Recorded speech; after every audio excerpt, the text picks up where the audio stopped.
Welcome to episode 29 of our third series on the surnames and early families of Appalachia and the good old American South.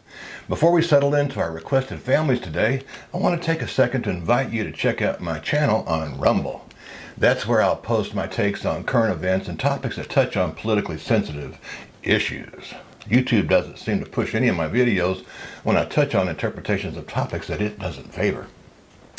That's priceless because I made my living teaching and writing about politically sensitive topics like the Bible Belt, Calvinism, conservatism, socialism, Northern Ireland, environmentalism, the Middle East, and Islam. To find my channel on Rumble, search for Barry A. Van, all lowercase in one word, Barry A. Van. If you can't find it, please let me know. Also, stay tuned to the end of the episode to find out how you can get a copy of the most recent surname catalog. At any rate, on today's episode, we'll look at the roots of Scottish and Welsh names, as well as a couple of families that have ties to colonial era England, New England, Scotland, Normandy, Germania, and Ireland. I hope you'll join me. Number one, McLemore. One of my motorcycle riding buddies back in the early 70s, 1970s that is, was a fellow named Earl McLemore. So working on this request brought back some fun memories of us zipping through long trails in Anderson County, Tennessee. According to the Dictionary of American Family Names, McLemore's origin is Irish Gaelic for anyway, it means the son of the servant of the Virgin Mary. So the original bearer must have been a pretty devout Catholic.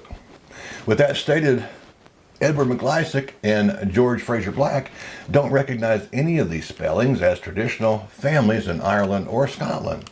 So we have to question the sources on their origins. For example, there's a book for sale on Amazon that promises to explain the Scottish origins of John McLemore, spelled originally, they think, as MacIlmoro, and his wife Margaret Hamilton. MacIlmoro could be a misspelling of I'll get it straight here in a second. McLemore,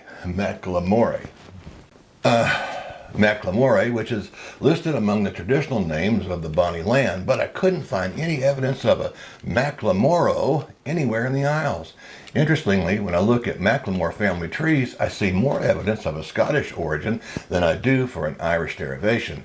For instance, Abraham McLemore was born in Scotland around 1664, but he died in Bertie County, North Carolina in 1736. It looks like many of the McLemore folk in the South descend from the Ayrshire family that produced Abraham McLemore and his wife Mary Young. At the end of the day, McLemore is, to my surprise, a fairly rare antebellum family of Scottish or perhaps Irish origin, maybe even Scots-Irish. I would say that's probably more like it. Number two, Ward. Oh man, Ward is another blast from my past. One of the dearest friends that I had growing up in Oliver Springs, Tennessee was Darrell Ward. He lived across the street from me on 2nd Norway Lane. We played every sport that we could think of and even made up some of our own. Linguistically, Ward is English for armed guard, but in Ireland it could appear as a shorter version of McWard, an anglicized form of the Gaelic name, I won't try that one, which means the son of the poet or bard. You might remember that William Shakespeare was known as the bard, or a bard. Ward isn't limited to Ireland and England, though. It's been in Scotland since at least the late 1300s. Ward is also found in a variety of places in the United States, including Eastern Ohio, where Aaron Ward, born 1784, died in 1807, lived out his life. Looking north to New England, Abel Ward was born in 1694, died in 1766. He lived in New Hampshire long before the Declaration of Independence. One of the earliest Ward lines in the South, which stretches from Donegal, Ireland, through Virginia and into Johnson County, Arkansas, was started by William Ward Sr., born 1704, died in 1863. William and his wife, the lovely English-born Jane Swain, try to say that name 5 times in a row. Jane Swain. Oh, I did it, almost. They had at least 3 sons and 1 daughter. At the end of the day, or hour, whichever you prefer, I'm confident that Ward is an antebellum family of Irish, English, or Scottish origin, despite being linguistically an English name. Number 3, Fisher. As most of us know, many surnames were assigned to people who worked in a given profession or an occupation. You might also recall that despite borrowing some 10,000 words from the French, English is a West Germanic language, so it shares many words and sentence structures with the German language. This certainly applies to the name Fisher, F-I-S-H-E-R. Now, it can also be spelled F-I-S-C-H-E-R. Anyway, the one without the C is an English name, but the one with the C in it is Germanic.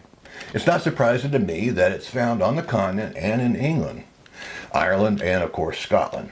I was a bit surprised that it wasn't listed by Morgan & Morgan in their excellent book on Welsh surnames. I mean, wherever there was people living by fishing, there had to be a person named Fisher. However, both forms were given to folks who caught fish for a living, no matter where they were. But that's why I was surprised about Wales. Anyway, in Appalachia, in the American South, both spelling forms are used interchangeably. An early line of Fisher that stretches from Halifax, Virginia through South Carolina and into Putnam County, Tennessee, the home of my beloved alma mater, Tennessee Tech University, was started by Nicholas Fisher, born 1730, died in 1794. He and his wife Elizabeth, don't know her last name, were married in 1755. They had 4 sons and 4 daughters. Ooh, wow, they had a lot of kids. But that wasn't unusual back in those days, folks. Be sure to check your paper trail to see where your line will take you.